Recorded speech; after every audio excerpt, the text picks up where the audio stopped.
Welcome to the show.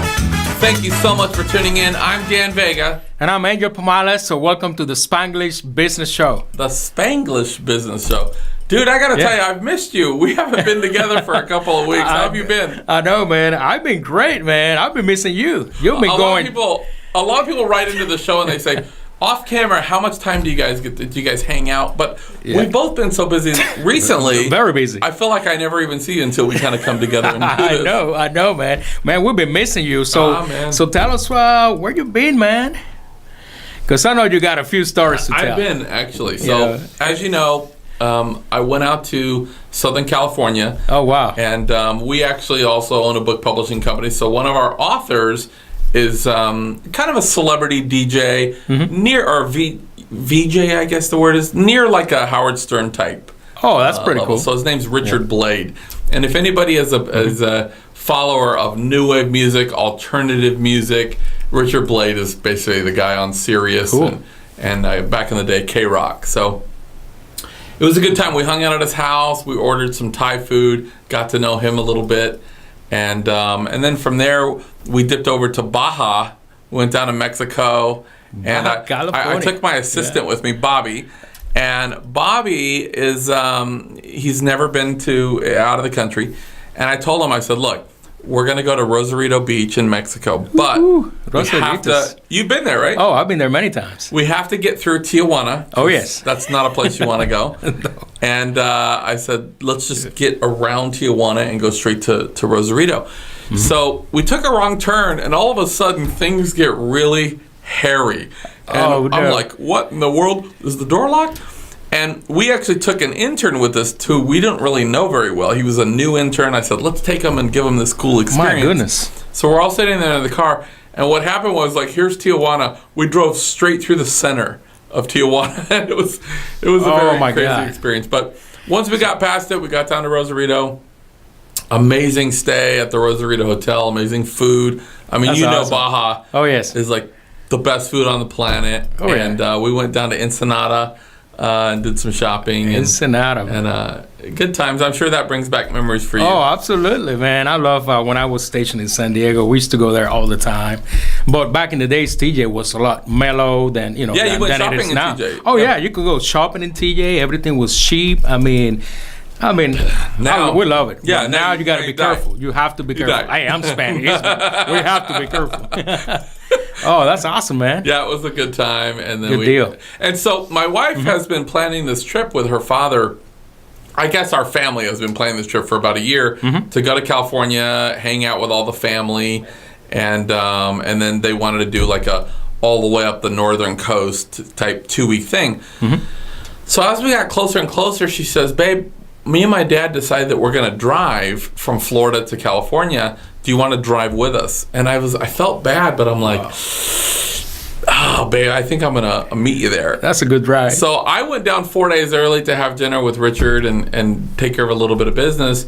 And then we had time to kill. So we went down to Baja, did our thing. And then she drove in. And then our trips only overlapped. We planned it wrong, and our trips only overlapped about a day and a half that I saw her. And then I flew back home, and then she went up to Cisco. And oh my God! We never really even saw each other.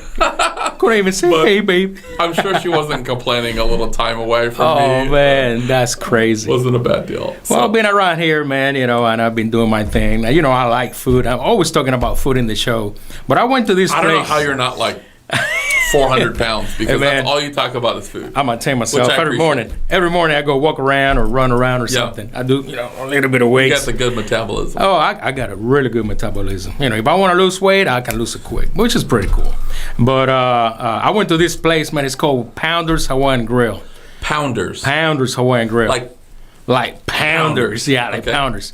And I order, this is the food. Where is this at? Near the studio? It's far from the studio. Like what? An hour from the studio? It's about an hour. Okay, about an hour. Terrible. Oh yeah, it's not bad. Okay. And I went there because a friend of mine told me about it, and I'm there. I ordered me some kalua pig. That's a Hawaiian thing. Carnitas. Kind of carnitas, with but pineapple. It's kalua pig. Okay. He has also teriyaki chicken. and a macaroni salad, which is awesome. Okay. And I also order a lemonade, right? So here I am. I waited for my food. It got there like in 30 seconds. And I'm eating this food, and all of a sudden I'm thinking, because I used to live in Hawaii, right? And I'm thinking, man, I was thinking like I was surfing, I was in Waikiki. Flashbacks. Yeah, I would start getting flashbacks. I was hanging out with my friends. And next thing I know, I'm like, ooh, I got a drink. Man, the food was so good.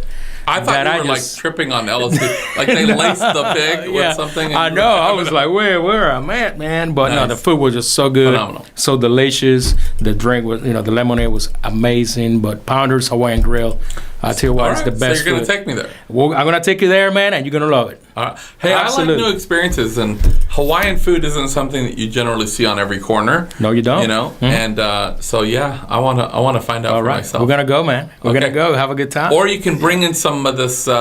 What did you call it? A Kalua pig. Kalua pig, yeah. To the studio, man. I'm not gonna be opposed. And if I don't like it, well, I'm gonna bust out some tortillas and make a little. There you go. You can do tacos. That. And you can do that too, man. That'd be awesome. And then put some macaroni on the top. Nice. And then some sauce. You gotta have some soju sauce, Hawaiian aloha sauce. Okay, man. It's a deal. All right. So what else has been happening? Well, there's a lot of things been going on, man. Especially in the news. Do you hear about the new Apple glasses? Let's say no.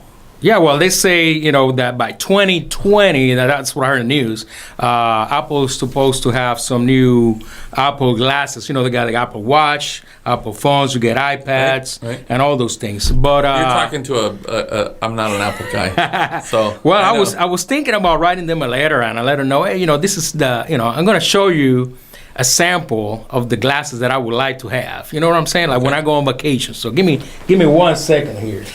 And let's see what they look like. So, Dude, those ain't Apple glasses. Yeah, man. Some Apple glasses. Snapple glasses. It's no Snapple, man. But I would like something like this, man. They are yellow. You don't get the sun. Saying, take these glasses and put some technology into them. Yeah, man. You can put a lot of things. I don't think Apple's going to be on board with that. Steve Jobs would be rolling over in his grave. Look at the lens, bro. Look at the lens. No. That's a big lens. It's not going to happen, my man. You get a lot of good. You can get HD on them. So what's the purpose 4K. of the Apple glasses? You're supposed to see like the internet through the glasses. You can look at your buddies, Facebook, everything, and instead of looking at your phone, like here's the phone. The glasses are right there. So that's just what I need. Cool, I'm trying to relax. I'm at the beach with my sunglasses on. So you've been looking like this. My freaking emails are coming in, and I'm working. I don't want that, man. I want to disconnect from technology. I don't need to be more plugged in than I am already. But I like this, man. It's pretty cool, man. Okay. I mean, all right. Well, listen up for the glasses for now. All right. Dude, I don't know about you, man. Yeah, but man. Hey, if Apple's willing to do it for you. Yeah. So tell us about the. What are you doing, man? I'm drinking water. Where are you drinking water, man? I got something way better than that. No, I came in with a little bit of a headache. And, bit of headache? I'm nursing it. Not I'm not hungover. I'm just saying that I had a little I hope not. Headache. Well, give me 1 second, man. I'm going to hook you up, Don't get me drinking, man. Yeah, come on, man. Come on. I swear. This guy is killing my liver. I never get you drinking, man, in this show. I never do that. All right, bring it. There you go, my brother. Now I'm ready to start a show.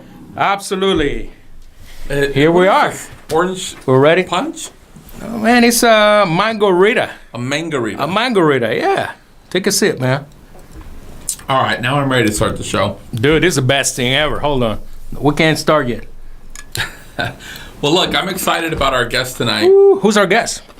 I have no idea. I do have an idea. Well, we've had this conversation many times about how sales is the lifeblood of every company. And without sales, you hear a lot of people say, sales is just not for me, and I want to do anything but not sales. Mm-hmm. And that is weak thinking, man. You have to embrace sales for what it is. You have to learn how to have those skill sets. Oh, absolutely. Because the guy that knows how to bring in the money and bring in the revenue and be a closer, he's the person that has security. People don't get rid of the guy that's bringing in the rev, right? Absolutely. And so it's kind of a funny story because I was actually doing some searching on the internet about sales gurus, and I have a lot of friends that are really sales gurus, and of course we grew up reading Tom Hopkins and the new guys on the block like Grant Cardone, and I'm looking at these great sales professionals, and I run across a name that I kind of struck me weird as the sales professionals, Ray Islas. And of course I knew right away it's a Latino name, but I thought, I know that name.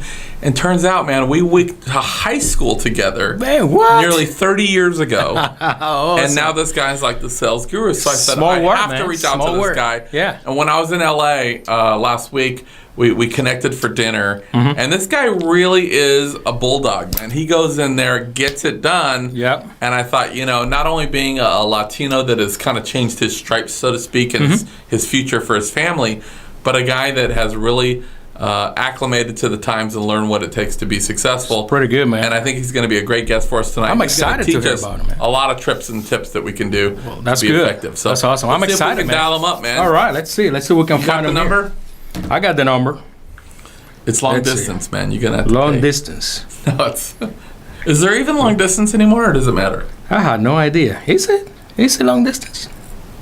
Oh, by the way, I'm gonna tell our audience if they have any good recipes for tequila drinks. We always got a different drink every show. Let us know. I may enroll you in a program, Angel. I'm worried about you. Which you're always drinking every time I see you. Hey, man, you gotta have some fun in your life. Let's see if we can get Ray on the phone. He's gonna give us some insight. All right, let's see. Oh, well, the phone is ringing for sure. Is it all the way up? All right, here we go. Oh yeah, all the way up. This is Ray. Ray, Dan Vega here with Angel Pomales. How are you, my friend? Good. How you doing, Dan? Man, I'm doing fantastic. I'm sitting here with Angel Pomales. What's up, Ray? Spanglish Business Show. Hey, how you doing? I'm doing good, Ray, man. Man, we're excited to talk to you today. Listen, awesome. I'm excited to talk to you guys too. I'm literally on camera right now, Ray, drinking a mango margarita that Angel just poured me. And I told him, a true Latino, this may be sacrilegious. I'm not even sure if you can have a mango margarita. What's your take on that? No. I mean, you got to have the standard margarita with... something is very wrong with this, but I got to say it's pretty good. I'll tell you what. I wish I was there. I mean, as wrong as it sounds, I wish I was having a mango margarita with you guys. Hey, look, Ray, when I was in LA last week, you had enough, man. Just kidding. I might have had a little bit too much, but, we were having fun. So, look, I was telling our viewers a little story that we were wanting to have a sales professional on the show because I have this conversation all the time with entrepreneurs that, people will say, I want to build a business or I want to start a company and I really want to find this or that, but I don't want to do the sales part. That's the part that I don't like, or that's the part that's not for me. And I think that's such a weak answer because sales is the lifeblood of every company. And without sales, man, you don't have any revenue and really any security, right? The person that brings in the paychecks has security. And I was doing go ahead. I think in all aspects of life, we become salesmen, trying to convince people to do things that we want them to do. It's just trying to learn how to elevate your sales to maximize your profits and really, get to those goals that you want to accomplish. So I remember an old boss of mine told me, he says, I set my goals first, then the money comes. Right. And I remember when I was younger, I was trying to tell my mom I'm trying to get a house in Laverne. We're always trying to sell. Yeah, that's right. It's very important to do that. My kid, I have a 9-year-old right now, and he is the best salesman ever. He's always like, hey, Dad, I have an idea, and I know there's a pitch coming. But you're right. It's something that's necessary that we develop early. So listen, we've talked about having like a sales professional on and a real sales guru on for a long time. And of course, being in the seminar business and being what I do, I know a lot of those players, right? And I kind of grew up reading and building relationships with people like Tom Hopkins and Brian Tracy and some of the new guys on the block like Grant Cardone. And I was telling our viewers, I was doing some searching on the internet and I ran across this name, Ray Islas, as a sales professional. And when I first saw the name, I thought, okay, that guy's obviously Latino, but wait a minute, I recognize that name. And I wound up reaching out to him, and coincidentally, we wound up going to high school together. What was that? Nearly 30 years ago. Wow. And he has a identical twin brother. Is that right, Ray? That's correct. You and Robert. Oh, wow. Yeah, and he's also in sales. And these guys, we went to high school. Not only did I know these guys, I mean, we hung out, man. Oh, yeah. I mean, I think if it weren't for you, seriously, I think our lives totally changed when you went to high school. When we met you in high school, because when in a bad way. we didn't know anybody there. And, we used to wait in class. We used to wait in front of our class before we go into any of our classes during recess and lunch, because we didn't know anybody. We were just, a couple of losers. And then when we met you, it was like everything changed. Like we felt like you were a connected guy. So it was fun hanging out with you. It was fun going to the snow, and it was, you introduced me to Carlos and Javier and all these great people in my my life. God. And a lot of stuff still stuck with me. I never listened to the Smiths until I started talking to you. Nice. That's good. So you guys got some let's stop there, Ray. I don't want you to get into any of the stories of the old days with the old crew. No, that's good, man. That's enough. That is enough. But we hung out a lot. Mm-hmm. And, needless to say, Ray, we both kind of came from, correct me if I'm wrong, we both kind of came from a neighborhood of pretty simple means. In our neighborhood, I know your parents have been together for many years, but most families had broken families. Most of us grew up in an atmosphere that, it wasn't which bill are we going to pay or pay the bills. It was which one are we going to pay, which one are we going to push off. And it was really, even though we had great parents that really cared, we were in this neighborhood that was kind of a survival, make ends meet kind of a situation where we're looking at survival. Am I right? Yes, you're very right. I mean, I grew up. My dad was a gardener, and he was the best salesman I've ever known.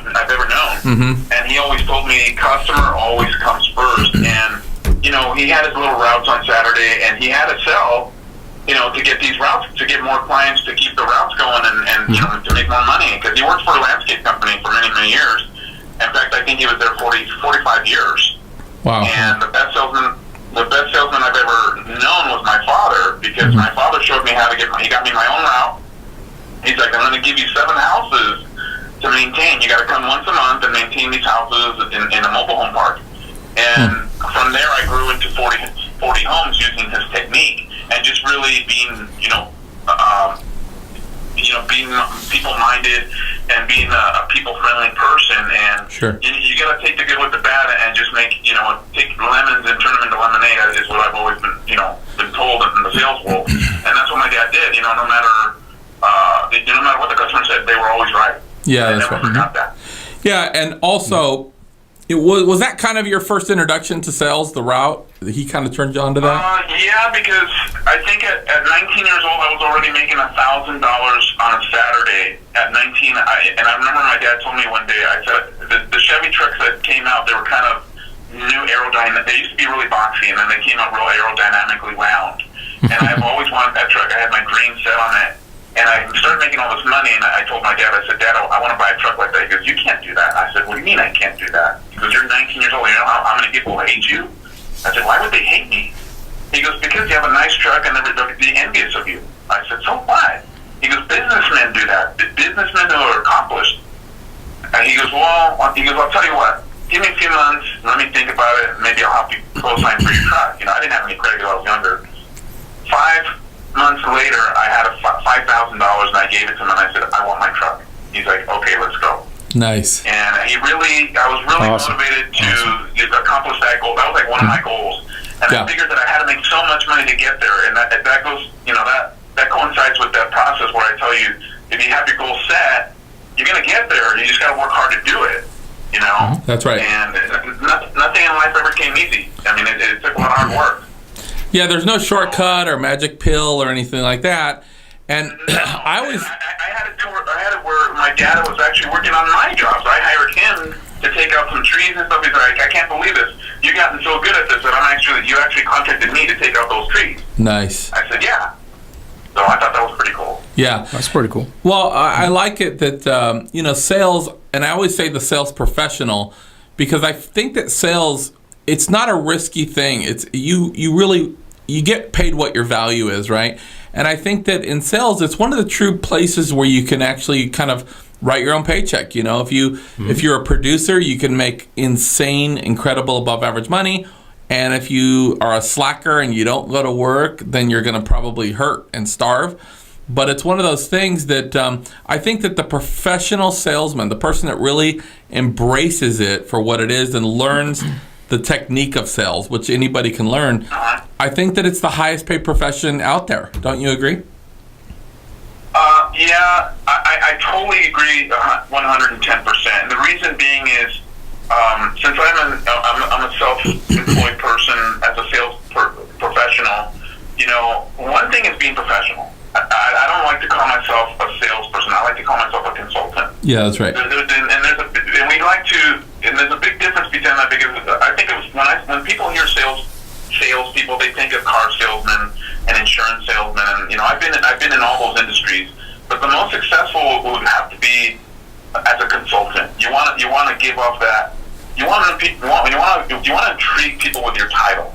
Yeah, and it took a lot of failure to get there. It really did. I mean, there was times when I didn't know where I was going to get money, and I looked by myself, and I didn't want to borrow any money from my parents. They're retired, and what I had to do is I wrote down my goals, and I said, I'm going to do this.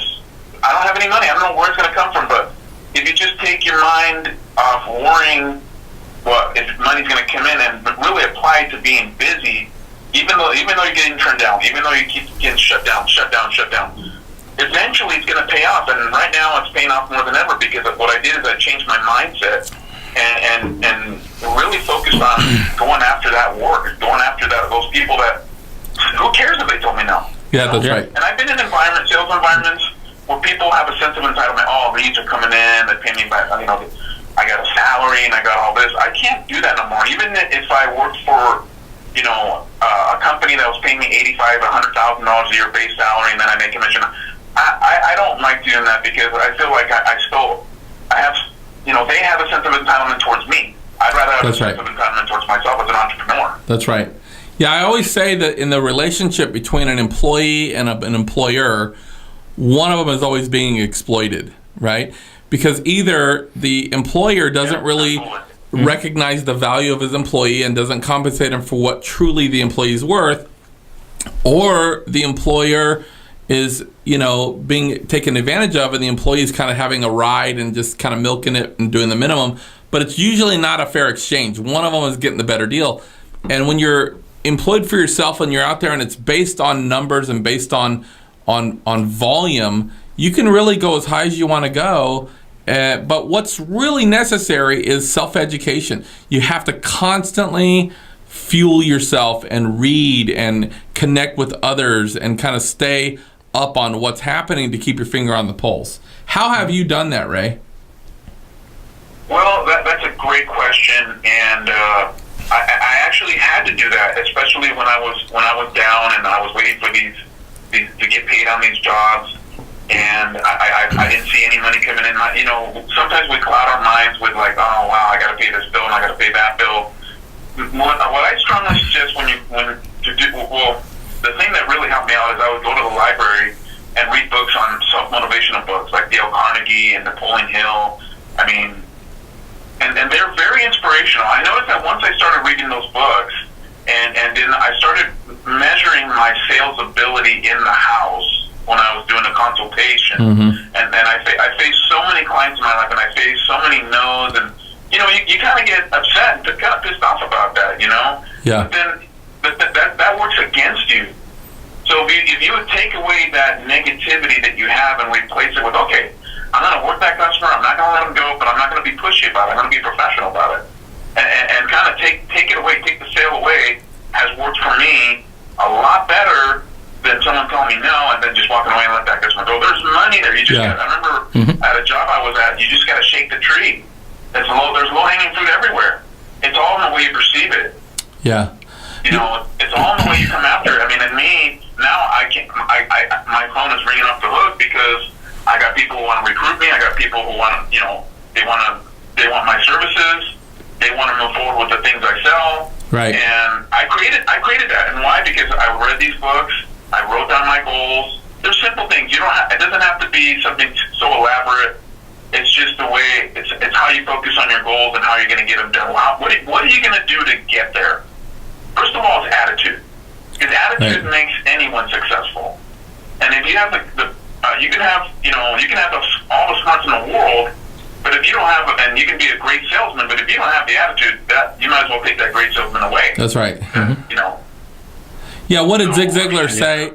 I think Zig Ziglar used to say, motivation is not the solution for everything, but he says, I kind of just rate it up there with oxygen, and or bathing. He said, I recommend it daily. Because as you know, as a salesman, we do deal with so much rejection and so many no's. And I always talk to people, I say, part of the key of being a successful entrepreneur, a large part of it is figuring out a way to eventually become comfortable, right, with discomfort. Absolutely. Because when you're building a business, and especially in the sales gamut, there's a lot of discomfort. When you ask for the order and lay that pen in front of them, it's nerve-wracking, man, right? But we have to become comfortable with discomfort if you really want to be, find success as an entrepreneur or professional salesman. Well, I've always, my motto is, and I think, if I could patent it, I would, or trademark it. Yeah. My motto has always been, fear is the root of all failure. Fear is the root of all failure in your life. Mm-hmm. You gotta take life head on and take that challenge, and I did. And I remember when I got laid off from my last job, I didn't know what I was going to do. I didn't know if I wanted to be in the corporate world anymore. Yeah, sure. I really wanted to work for myself because I love riding my bike. I love having my own schedule. I love going to the beach when I want to. I love, doing all these great things and having money to do it. And people tell me, I'm so jealous. I'm so jealous of what you do. You have your own schedule. You make good money. I said, yeah, but you know what it took to get here? Oh, yeah. Mm-hmm. People told me, no, you go get a job. I was buying, these shirts and dressing up nice to go to these interviews, and there's like 85 guys wanting that same job. And I was like, you know what? I'm better than that. Yeah. So I think what's important is you got to measure yourself, measure your importance. Yeah. And I feel like I kind of said, screw them. I don't need them. I'm just going to go work for myself. And mind you, I didn't have any money coming from anywhere. Yeah, you got a good point there. And my ambition that took me to where I'm at today. Yeah, I always tell a lot of people, hey, Angel, I got this interview, but I don't know if I'm going to make it. I said, man, you are going to make it. If you put in your mind that you're going to make it, trust me, you're going to make it. Yeah. That's all you need to. And if you don't believe you're not going to make it, why should anybody else, man? It starts with you. Yeah, it starts with you, man. Get a positive attitude, get off your butt, and just do it, man. Just do it. Absolutely. And one thing I did, when I play racquetball, I play a lot of racquetball, and I'm playing against, these guys are animals. And I don't think of myself as that good of a player, but I know how to play. And my friend told me one day, he read a lot of the Zig Ziglar books and Dale Carnegie books, and he went to a lot of, these motivational events. And he said, if you're going to walk into this court and assume you're going to lose or think you're going to lose, you will lose, no matter if you're a lot better than that person. Yeah. But if you come in here with the attitude that you're going to win and accept it, you're going to win. There's no way. Mm-hmm. So I like to think of myself as someone, and I taught a lot of people in the last company I was at how to change their attitude, how to you don't want to be this newspaper salesman. You don't want that. You don't want to give out that vibe, especially when you're in retail and and you're inside these stores and you're trying to get their business. Sure. It's all in the way you carry yourself, and people smell it a mile away. They can see it.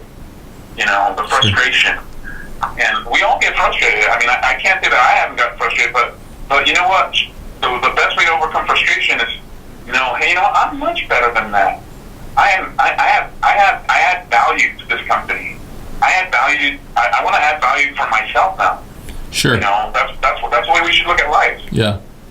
Well, Ray, listen, I completely agree, and we want to take a short break, but when we come back, I want to talk to you a little bit more about what you're doing now, and particularly I know you're pretty involved with also helping spread the word when it comes to the Latino market.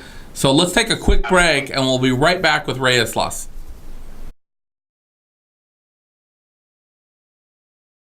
All right, welcome back to the show, everybody. I'm here with my main man, Angel Pomales, and sales professional entrepreneur, Ray Islas. Ray, we've been talking about, I want to make a point real quick. You were mentioning about going out and playing racquetball, and your friend said, you know, if you come out to the court and think you're going to lose, you're going to lose, right? You have to kind of come into that court knowing that you're going to have a victory. And I really think that's appropriate when it comes to sales calls. And tell me what your viewpoint is on this, but I believe that the mass majority of people out there that are going on sales calls, whether they want to admit it or not, in their mind, they don't feel like they're going to have success on the call. I've heard it a million times in my own organizations where they say, hey, I'm going out on this lead. I'm probably not going to sell this one, but the guy's really connected and he's got great leads. I mean, I think that most people are expecting not to sell, and then they're pleasantly surprised when they do sell. And I think that we need to have the exact opposite attitude. You know, when I'm going on a sales call, I got the CD playing in my car, I'm getting worked up, I visualize the guy signing the agreement, I'm getting there emotionally, and I know I'm going to sell. And then I'm completely blown away on the few rare occasions that I don't sell. But we have to expect success at every call. Absolutely. The first thing I do before I drive there, I put some music. I don't care if I play the song that I love 10 million times. I'll keep replaying it and keep replaying it because it makes me feel good. That's right. It puts me in a good mood. And another thing that I do is when I get to the home is I show the client where our product is going. I make them visualize when I'm there. So, in a way, subconsciously, they're already accepting what I'm going to sell them. Yeah. You know, they're already accepting that because they're already visualizing what I'm going to sell to them. And then what I do is, you know, when I kind of feel like it's before I even do the close or anything else, I start talking about something personal that I see in the house. You know, and I know it's kind of a sales cliche, and we all do it, but how personal can you get with them? Sure. And I've always took it to another level where I've had people invite me to their weddings, their quinceañeras, all kinds of their parties. I mean, they see me as like, hey, you're the guy. Like, we can trust you. What they got to do is you got to build. What you have to do is you have to build trust with them. That's right. They're not going to buy from someone that's not knowledgeable and can't answer their question. And I'll stay there. And if you're in a hurry and you got to go and you're trying to close that deal, you're not going to close it. And then they say, well, just come back. A lot of times they're just being nice to you. Yeah. And I believe it's because you didn't answer all the questions. So that's right. Yeah, you got to try to answer the questions. Absolutely. You know, you got to listen to the customer. That's what I would say. Listen to the customer, ask the right questions, and you'll get there. Just be patient. Don't take things in a hurry, like a lot of salesmen do. Oh, I couldn't sell this. I couldn't close this house deal. You know, a lot of real estate people. That's because you didn't listen to the customer. You have to listen to the customer. You have to ask the right questions, you know, and you'll be successful. Trust me, and read lots of books too. Yeah, and you know, you and Ray are very similar in that, since I know both of you, because Angel's the type of guy, you know, when we first met, he's a self-educator. He always has his nose in the old Dale Carnegie, you know, Zig Ziglar, Brian Tracy. He's always reading those books, and he's taking in that daily motivation. But then he's got the guts to go out and apply what he learns. You know, if he reads something about a technique, it's not that we want to become master learners and learn everything. We have to put this stuff into application and be brave enough to overcome our own fear and start using some of these closes, using some of the techniques that we've learned, how to establish value, using some of the things we've learned, how to establish trust. And we're not doing them a disservice if we're behind a product that we really believe in that has integrity. Well, I think you're doing yourself a disservice, because if you have that knowledge, it's kind of like having a backpack with you, and you have all these tools to fix, you know, to accomplish what you're trying to do, and then you don't use it. It's like, why did you even make the effort to even put them in your bag? That's right. You know, why did you even put your laptop in the bag if you're not going to close it? That's the way you should look at it. It's just kind of a weight. You have this knowledge, and mind you, I've seen Brian Tracy in Anaheim in person. I've met him, and there's a lot. And I'm the type of guy that says, "Oh, you're not going to show me anything I don't know." But that's an arrogant way to look at it. The best way to look at it is, okay, what more could I learn? Yeah. Keep our minds open to the point where, like, hey, how much more can we learn? Yeah. How much more can we put in? I remember I read a story about Elon Musk, and I used to work for one of his companies. And I read an interesting story that his mom, on his biography, that his mom said that he would read so many books. You can never have that much knowledge. And apparently, he's a very intelligent person, and he is. And he's very smart. And and if you have that brilliance, that people respect that. If you act like you know what you're saying, and you keep yourself composed, and you try to answer the question as best as you can, and let them speak. Absolutely. Then, you're giving them the impression that, hey, this guy really knows what he's talking about. Why would I say yes, even if your price is higher, and you're dealing with your competition? Yeah. And that's one thing that we naturally do when we walk into these homes, or we're about to do a sale with a potential customer. We're naturally already discouraged. That's right. Yeah. Why? Yeah. There's no real answer for that. It's in our it's human, but we can become better than that.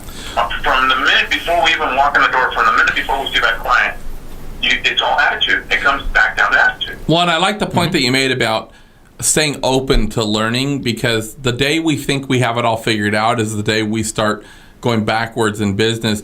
I remember I had the privilege of interviewing Brian Tracy on the show a couple of years back and spending some time with him. And I remember thinking, like, this is a guy that I was a kid growing up reading, saying, one day I'm going to be like this guy. Now we're sitting here talking. And, man, in a 30-minute interview, I learned so much from the guy. And a lot of times I learn people from my own office, even interns, where they have a real different slant or perspective on something. But we have to stay completely open. And like I said, when we think we got it all figured out, that's when things start going wrong for us. Not only that, we have to eliminate all our, how do we say it? When you're dealing with all types of people, and you got to be really open with that. And one thing, I like to watch this show called Bizarre Foods, and I'm pretty sure people out there have watched it. And if you see, this guy can literally break bread with, like, he can be in Pakistan, he's breaking bread with probably the enemy. And anywhere he goes, people love him. And I like to have that attitude when I go visit anyone, regardless of race or what they are, because you want to be one with them. And especially in the Hispanic community, I learned how to speak a lot better Spanish. I try to train myself in watching, telenovelas and Spanish soap operas, so I can sharpen my Spanish skills. So when I walk into the home, I'm one of them. Sure. I'm one of them. And I think my brother and I, we were the top closers in the entire state of California. Wow. Where we used to work at. And I had a 47% closing ratio, and he had a 36, and in our company, out of 3,000 consultants, everybody was like a 10 or 12%. And I remember I didn't even know that, so my RSM called me out, and he said, you do realize you have like a 47% closing ratio. That's like really high, especially. Oh, sure, of course. Well, hey, Ray. Yeah, for sure. Why not? I mean, leads are given to me. There's no reason why I shouldn't have it. Why isn't it higher? That's right. Yeah, that's right. That's the way you should see yourself. Don't be pleased with that. You should strive for more. Like, why can I be at 100? That's right. That's right. Hey, Ray, you seem to be an advocate for Hispanic people and someone who inspires others. Absolutely. Is there any particular problem or limiting belief that you see in the Hispanic community right now? I just think that I love the Hispanic culture. My parents were immigrants. When they came down to this country, they came into this country. They bought their home. They became citizens. They've never, I've always been a patron of the Hispanic community. They're such a humble and meek community. I love that. I've actually, the guys that I used to employ when I was younger, these guys didn't know any English. Yeah. And I was helping them out. I'd buy them food. I'd go over to their house during Christmas time and actually was one with them. I didn't have any friends, so I hung out with them. They invited me, and why not? And I became one with them, and I love that. I love that environment, and I love the music. You put some quebraditas on or some salsa, and they love it. Quebraditas. And you have fun with it, and they love it. They love that you can adapt to their culture, and they welcome it. Especially when they hear me speak English, they think they thought I was like a gringo. Right. Because I speak such good English compared to, and then when they hear me in Spanish, they're like, "Wow, like we thought you were a white guy." hey, when was the first time you noticed you were speaking Spanglish?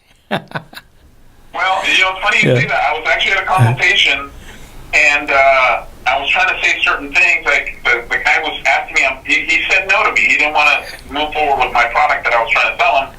And then I was like, okay, well, this guy was a huge waste of time. And then he started asking me questions about where I parked my car, and I said, well, I said, lo parqué ahí enfrente de la casa. And he started laughing, and I said, well, what's so funny? He's like, you don't say parqué. And I said, oh, okay. I go, but my parents are from Mexico. That's the way I learned it. He says, no, you don't say it that way. You say it, I forgot how he said it. But, and then he said, you don't say carro, you say coche. And I was like, okay. And then they would laugh at me because I said that. And I was trying to say certain words in Spanish, and they came out Spanglish, and it was so funny. They were just laughing at me. And they actually ended up buying from me because they were nice. Wow. I like that. They were signing the paperwork like, we can't. They're like, you're the funniest guy because you try to speak Spanish and you don't really know how to speak it that well. And I was like, kind of like, wait a minute, I thought my Spanish was good. Yeah. He was like, parqué el carro afuera. I parked the car afuera de la house. I say carro too. I sometimes. Estacionado. Oh, okay. That's the right Spanish. Oh, my goodness. Yeah, I just have a blank look on my face right now, Ray. Sadly, because as you know, I was kicked out of Spanish, and I never went back.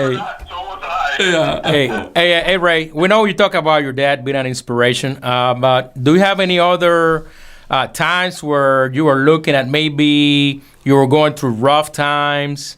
And maybe you had to look at, somebody else or do a research, and you look at somebody that really opened your eyes. Yeah, as a mentor. Did that happen to you? Say. Like as a mentor, yeah. Gosh, that's a very good question. I think it would have to be my old boss.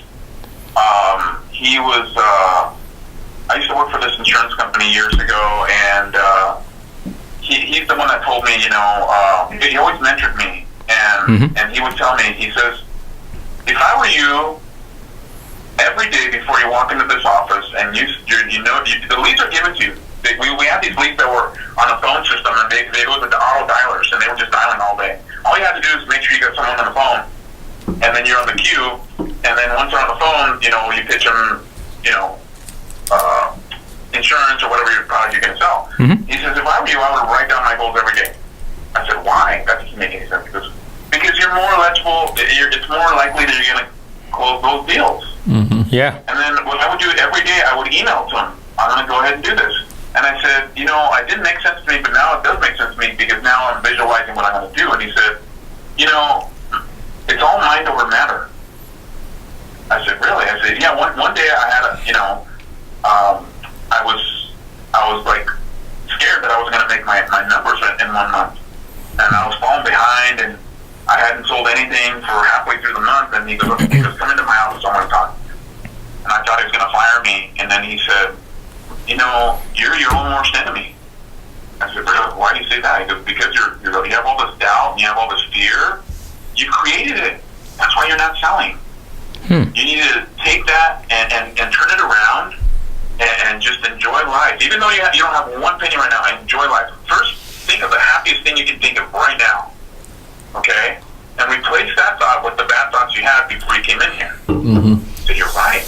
Yeah. And it completely changed my sales ability, and I do that every day now. I think even though I don't really talk to him no more, I think he was a great mentor because he always taught me it's mind over matter. And it's true. You can, I love to talk to people and tell them, hey, I can pinpoint exactly where you're going wrong in your sales strategy. I already know. I knew it before you even walked into this room. I already knew. You just walked in with your head hanging low. Yeah. What is that? Body language is everything. Absolutely. I read an article in the newspaper not too long ago, and they talk about it was Sean Puff Daddy, Did you say Sean Puff Daddy? Sean Puff Daddy. Okay. Or Puff Daddy. Yeah, Puff Daddy. It was the Daddy. I think it's Daddy Combs Puffy. Oh, there you go. Daddy Combs Puff. Hey, it must be this orange mango margarita, I guess. It always, half of the show, it always get me. Angel's officially tanked, but go ahead. Yeah. Now, the good thing that he said in his article is that, he's a billionaire. We all know he's a billionaire now. Back in the days when he was starring, he had no money but he was trying to make it into the music, and when he was in the worst moments of his life, he pictured himself driving a Lamborghini, having a Rolex watch, living the good life, and that's what really got him, like a jump star, and just to say, hey, Daddy, I gotta keep going. I got some goals to accomplish. I'm gonna keep going. I'm not gonna stop, and this is what I got in my mind. Yeah, and I think that it's so important because, it's hard to find joy and be happy when you're so broken. Things are so lean and you're getting crunched by life and deadlines. And it's hard to really find that enjoyment. But it's so necessary because I think that so many people, they live in the future of like when I get money or when I create wealth or when I pay off my house or when my kids get out of then I'll be happy. Or they live in the past saying, oh man, I used to do this and I wish I would have done something different years ago, or I wish I'd have taken this opportunity. But they're so stuck in the past or the future of when this thing happens, then I'll be successful. We're not present anymore. And to make real money, we have to be present in the moment. And even when we're having tough, difficult times, find those little elements and, joy and visualize success and, get out of the future and start living that moment now, or the future's not going to change. Mm-hmm. I've always one thing that that boss of mine, he was kind of like my mentor. He taught me you need to live in the now. And when he told me that, I actually quit the job that day. He didn't think it was going to backfire that way. Not paying me what I felt I deserved. That's two things that should be important to you. You need to live in the now, and you need to value yourself. What is your worth? I tell my daughter that. She was going to go to become a nurse. She's 21 years old. She didn't know what she wanted. She's still living with her mom and everything. And I don't know what I want. I'm going to go to nursing school. And then a couple months later, what happened? I just wasn't feeling it, Dad. But she became an esthetician. That's what she loves to do because she loves makeup and she loves cleaning skin and all that. And I said, you know what? I'm not going to discourage you like my dad did when I was younger. Because my dad, honestly, sometimes our parents can discourage us from doing the things that we do. And I got to admit, I think I failed because of it. And because I let it envelop my mind. So I said, you know what? Do it. Be happy with what you're going to do. Move forward with it. If you do it now, if you start now when you're at a young age, you can grow an empire just with what you love to do. Why not? The world is yours. Take it. That's right. It's like there's a saying that says there's people that make things happen, people that watch things happen, and people that say, man, what just happened? Yeah, right. Absolutely. I totally agree. My dad told me one day, before I started becoming successful, he said, I don't know why you just don't get a job. And you know what I told him? I said, why would I get a job so I can be unhappy again? Yeah. You want me to come back and borrow money from you guys? I don't want to do that. Yeah. He says, what do you want to do? And I said, you know what? I want to make money. I know it's out there. And he was so skeptical of millionaires and people that actually make money. Yeah. And I never believed it. I never stopped believing that there's money out there. Yep. And it's out there for the taking. Yeah. And one day, the other day, he saw how much, the type of money that I was making, and he's like, wow, I'm very proud of you. He goes, I got to tell you, no matter how many times I told you you couldn't do it, you went ahead and did it anyway. I said, why? I don't want to fail. I don't want to move back in here. Why? Yeah. I live by myself. I don't want to. Why would I depend on that? To me, coming back here and asking for money, that's failing. That's right. I want to be part of that. Well, and you mentioned your dad's skepticism, and certainly all of us as entrepreneurs experience that, especially in the beginning. But don't you think it's even more so in the Hispanic community? Because I think a lot of our parents, they think labor. They think manual labor a lot of times because that's the way they were raised. Perfect example of that. Yeah. He sold millions of dollars worth of jobs and made $400 a week. Yeah. And I said, Dad, do you realize how much you're missing out on? He goes, yeah, but I go, Dad, you can become this big salesman, and he's like, no, I just need a paycheck Security. every week. Yeah. I got to support you guys and do stuff like that. And I said, wow, Dad, like, he sold contracts to jobs for cities, Kaiser Permanente, all these big hospitals. He made this company millions of dollars, not realizing that he had a great talent, and he got all these, got these huge jobs for this landscape company. And he would take his clients. He told his boss, give me the company credit card, and I take these clients out to eat. And as a result of that, more clients. Those clients referred more clients, and those clients referred more clients. But yeah, it's so funny that he did these things, but he's telling me, no, you need to work by the hour. You need to clock in. You need to clock out. That's the way life should be, because you're going to get a guaranteed paycheck. Every time I tell him, hey, Dad, I'm thinking about doing this. Did they pay a salary? Forget the salary. Forget the salary. I remember there's a guy that I play racquetball with. He's probably one of the most successful realtors that I know. This guy was on that show, $1 Million Listing. I won't mention his name. And I said, and he's only like 26 years old, real motivated kid. And then something came up about jobs, and he said, you know what? I never want a job with a salary, ever. And it made me think. And he said this to me about a year ago. And it made me think, I'm like, yeah, you know what? This kid knows he's better than that. I'm as old as I am, I should know I'm better than that. That's right. I need to accept that. Yeah, a lot of our Hispanic community, that's their mentality. But that's what we're here for. Yeah, that's to right. change that. Yeah, it's hard, and it's again our parents. A lot of times they had labor jobs, and of course their parents were getting the janitor and the gardening jobs, and so we grew up watching a survival situation, and that stuff takes sometimes several generations to kind of get out, but. We have a lot of value, and as transparent as the world is, and with technology and the internet, and everybody writing podcasts and books and this and that, we can go get $1 million education for $200-300 worth of books. Absolutely, and I remember education is very important. And if you got your education, that's wonderful. But I think you have to take it to another level. If you want to be the best, you have to strive to be the best. You gotta open your mind to other things that are going to make you the best, like other programs and other types of schooling and making yourself better, reading books. I remember one day my dad thought school was so important because he didn't want me to fail, be suffer like him and make $10 an hour. So I remember one time I got in trouble at school and he had to go to the dean's office. And it was in May and it was probably like 98 degrees outside. So he takes me right out of that meeting. He had to talk to the dean. He drops me off and some lot with a bunch of weeds in it. He goes, here you go. I'm like, what's this? He said, you're going to learn the value of $1 because obviously you don't learn. You don't want to learn the value of an education. So it's either this or you go to school. Nice. And he dropped me off and he left me with some guys that didn't even know how to speak English. Nice. And they're like, here's a rig. You're going to rig all that up. You're going to pick that up. He just dropped me off out of the blue. Love it. And they're like, we're going to take you to the yard, and then when we're done, then your dad will pick you up. And I was like, oh my gosh, it's the worst experience of my life. But it taught me a valuable lesson that he was right. Education is important. The more that, and I remember my uncle told me one day, and I was working at a factory before I got into sales.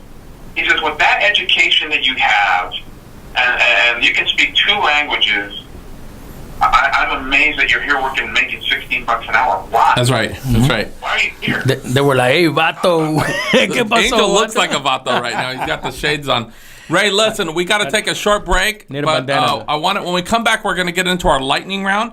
This is about a 3-minute round where it's called Conexión Rápida. It's going to give our viewers a chance to get to know you personally. Right this time. Stick with us. We'll be right back with Ray Islas, everyone. We're right back.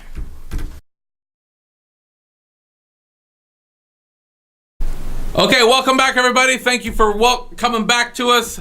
We're so glad you've stayed with us this long, and Angel is long-winded. Man, we got the favorite part of the show right now. You've been a little bit quiet tonight, but I think a lot of it is because you're buzzed. And you have to drive home. Little booze, man. Dude, yeah. You're not supposed to be drinking on the air, but thank God it's hopefully late night. Yeah, but hey, I feel good, man. I feel good. We've been talking with sales professional and entrepreneur Ray Islas. Ray has been one of those guys that's developed himself over decades to become a true sales professional, a sales guru, and not just one-dimensional. This guy's had success in numerous numerous genres of sales, lots of different types of products and services, Absolutely. and even hitting home runs out of the park with one of Elon Musk's companies, and really performs at the top level. So, Ray, we're moving into the lightning round, man. Are you ready? Yes, absolutely. All right. It's called Conexión Rápida. You know what that means? Okay. Fast connection. Okay. So this is where we take yeah, about a few yeah. minutes to give our audience kind of an opportunity to connect with you on a more personal level and get to know you a little bit on a personal level. So you ready to rock and roll? Absolutely. All right, here we go. Here we go, man. Okay. If you were not in the business you are in now, what career would you pursue?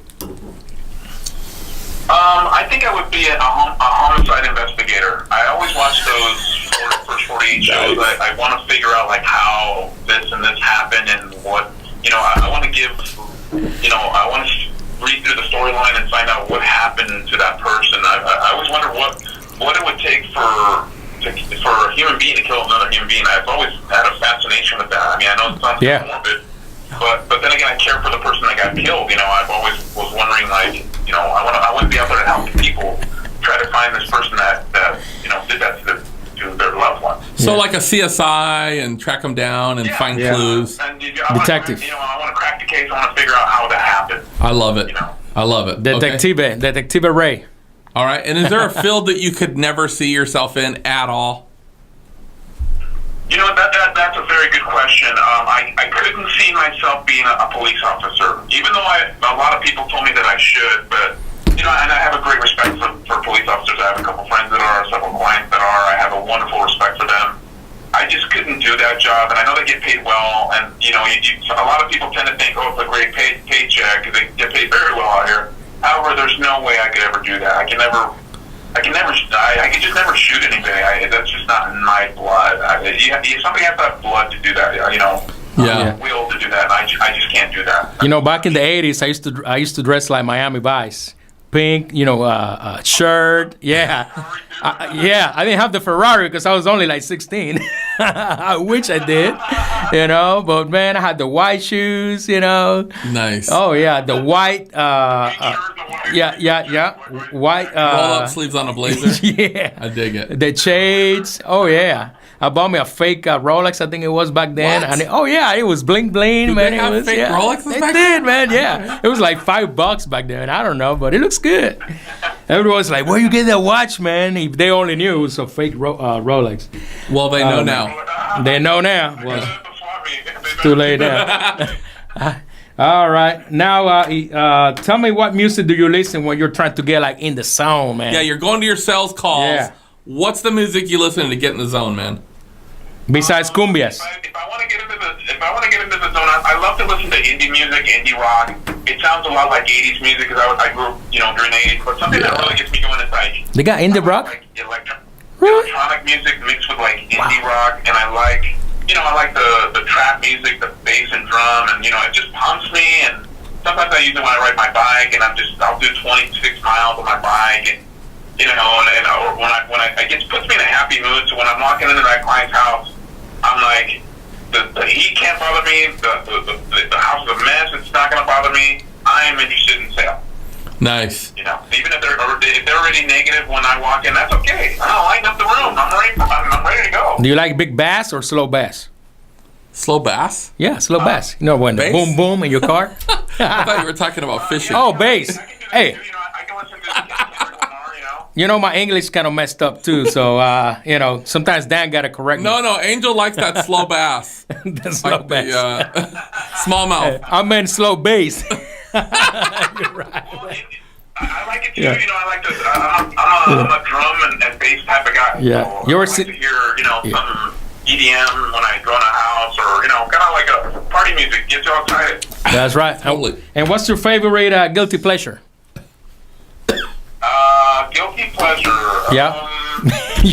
I gotta say, I love to have some whiskey, and I love to watch 2.5 Men. That's my guilty pleasure. Hey, you should see your friend down here, man. He just took a shot of Patron. I am jealous. He turned red. He's like, I wasn't ready for that. He wasn't ready. Now, Ray, I'm sorry. I had something happen to me, but I have to back up for a minute. Did you say 2.5 Men? Yes. Okay, Let's keep that going. is a guilty pleasure. Guilty pleasure. Kudos for you, man. What's your celebrity crush, Ray? Celebrity crush would have to be Sarah Silverman. I remember a few weeks ago I went to the beach and I went into this bar and I was riding my beach well, I thought the spring bike, and I go into the bar, this cantina, and this girl sits right next to me, looks exactly like her. I even asked her, "Are you Sarah Silverman by any chance?" And she started laughing. She's like, "No." I'm like, she was with a wonderful crowd there, and they invited me to play cards with them, and I had fun with them. And that's what a salesman does. They can be chameleons and hang out with anybody. That's right. And they liked me so much that they were asking me to play cards with them. They're like, "Hey, we live right here on the boardwalk. If you want, you can come back, get drunk at our house and stay there." I'm like, "No, I gotta go." You know. Dude, haven't you? I swear, I remember you having a crush on Sarah Silverman when we were in high school, dude. Oh, wow. What is wrong with you? I actually did. I remember that. With those eyes and that black hair, oh yeah. So the girl that you saw in the bar, does she actually have the Sarah Silverman kind of voice? You know, because you can recognize Sarah Silverman's voice anywhere. I got a big poster on my wall in my bedroom. Oh my God! So, yeah. Come on. Okay. That's cool. All right. You want to hear something cool, man? What? My celebrity crush has my name tattooed in her right shoulder. Who? That's crazy, ain't it? Who? It's Dua Lipa, the singer from England. Who? Dua Lipa. That's her name. I don't know that one. I'm going to have to show I you. never heard of her. Yeah, So Dua on her Lipa. shoulder Check it she out. says Angel. Well, check it out on YouTube. She sings with Sean Paul, man. Okay. They got a new hit single with Sean Paul. Yeah. Her name is Dua Lipa. Check her out. She got my name, Angel, tattooed on her right shoulder. So now I got an amazing celebrity crush, man. That's my celebrity crush. You're so hip. I mean, you're so up on everything. So Ray, listen. Gotta keep up, man. Gotta keep up. I think I know the answer to this, but Yeah. Corona or Tecate?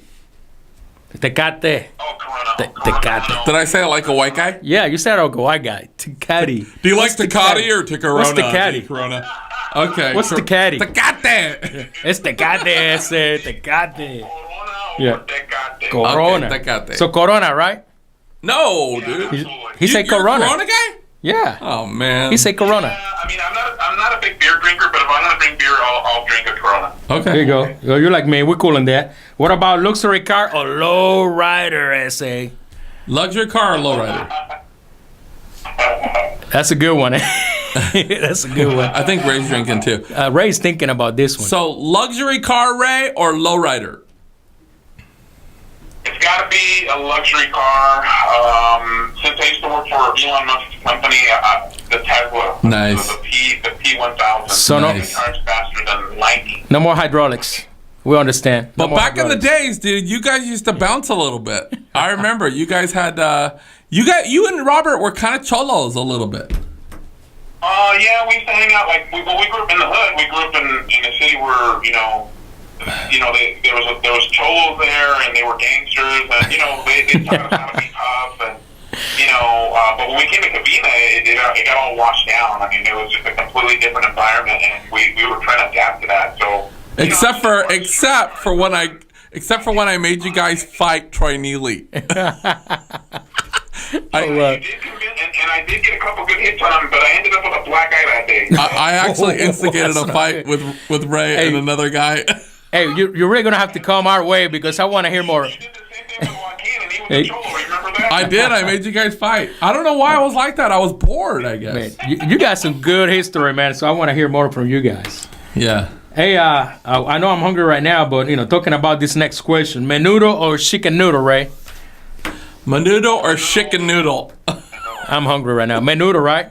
I'm menudo, man, all the You're way. hungry, yes, menudo all day. Yeah. Not even a question. I haven't eaten menudo in a while, man. So, I gotta get some Ray, menudo. name one super gigantic goal that you plan on achieving here in the near future. Gigante.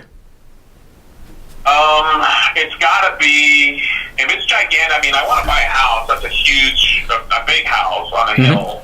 Which in LA is tough. Yeah. You know. Oh, you yeah, got like absolutely. 400 down. Oh, yeah. As expensive as it is out here in LA, it's not an easy task. Yeah, of But I course. think I've always wanted to open my own restaurant. That would be like my ultimate goal. What kind of restaurant? I don't know. I think I want to have like a chicken chicken wings place. I'm really good at making them really. I barbecue them. I hope you get menudo and chicken wings. I'll be the first one there. So, Hey, that's a great idea. so you're not talking about for profit. That's You're right. not talking about for profit. You're talking about for tax write-off, right? Because the food margins are Oh yeah, absolutely. Yeah, absolutely. nice. Okay. Hey, Yeah, so but you gotta remember, when you open a restaurant, it's a lot of work. Oh, yeah. sure it is. Sure it is. Hey, we're gonna ask you one last question, Ray. And so we had white president, African American president, entrepreneur president. So if we had a Latino president, what do you think is gonna be his first 3 executive decisions? I think that he would bring that wall down between Mexico and the United States. All right. I think that would be the first thing, and we got to understand that the Hispanic community. I mean, this country is made up of immigrants. It's a country that we welcome immigrants from everywhere else. They are the very stronghold of this country. This is what made this country. Latinos, Asians, people from Europe, from everywhere, from Haiti, everywhere. It's not just Latinos, but it's everybody that's here. I'm a firm believer in that, and I think that should be the first executive decision. Okay. Give me a second one. The second one is keep those bars open till 4 in the morning. Nice. Yeah, I'm down with that, man. Oh yeah. Oh Okay, yeah. and the last one? Can I get? We're still working at that hour. They can drive you home. I'll be like this. Can I get a margarita at 3:59, man? It's 3:59. Okay, what's the third one, man? Executive decision. Executive decision. Wow. Free healthcare for everybody. Canada can do it. Why can't we do it? Love it, baby. Yeah. Gotta Love have it. health care. Now, Ray, listen, we appreciate you having on. And before we leave, for our viewers right now that are listening to the interview and they're saying, I feel inspired. These are guys that have followed their passion. They've followed what their dream was and they've achieved it. And even though it was tough, they took a shot and got it. And they're thinking about maybe quitting the job. They're thinking about pulling the trigger and becoming entrepreneurs and kind of getting in the game. Any parting advice for our viewers? Absolutely.